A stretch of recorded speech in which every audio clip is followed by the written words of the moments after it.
আর এক ফোনে বাংলা এবার নজর রাখতে হচ্ছে ওয়েদার আপডেটের দিকে। দক্ষিণবঙ্গে ফের চড়ল পারদ, কলকাতার সর্বনিম্ন তাপমাত্রা 16 ডিগ্রির ঘরে।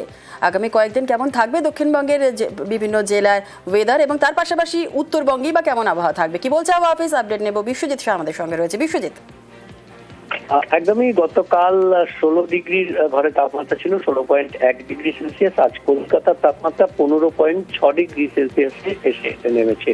অর্থাৎ তাপমাত্রা বেশ কিছুটা নামলেও যে শীতের আমেজ খুব বেশি ফিরেছে এমন নয়, হালকা শীতের আমেজ ফিরেছে। সকালে এবং সন্ধ্যায় এবং রাতে এই শীতের আমেজ বজায় থাকবে আগামী কয়েকদিন। তবে দিনের বেলায় যে শীত, সেই শীতটা উধাও হয়ে যাবে। অর্থাৎ ধীরে ধীরে শীতের আমেজ কমবে। হালকা কুয়াশা, ঘন কুয়াশার কোনো সতর্কবার্তা নেই। তবে উত্তরবঙ্গের ক্ষেত্রে একটা বড় সংবাদ পর্যটকদের জন্য, আজ এবং আগামীকাল ফের আরো একবার তুষারপাতের সম্ভাবনা সামান্য হলেও রয়েছে দার্জিলিং এর উঁচু পার্বত্য এলাকায়।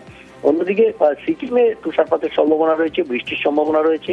দার্জিলিং এও বৃষ্টি হতে পারে, হালকা বৃষ্টির সম্ভাবনা কয়েক দফায়। এবং আজ এবং আগামীকাল বৃষ্টির সম্ভাবনা থাকছে কালিম্পং, আলিপুরদুয়ার এবং জলপাইগুড়ি। অর্থাৎ উপরের দিকের জেলাগুলিতে একটু আবহাওয়ার পরিবর্তন হবে, বাকি জেলায় আবহাওয়ার সেই রকম পরিবর্তন নেই। ঘন কুয়াশারও সতর্কবার্তা নেই উত্তরবঙ্গে। বেশ, ধন্যবাদ।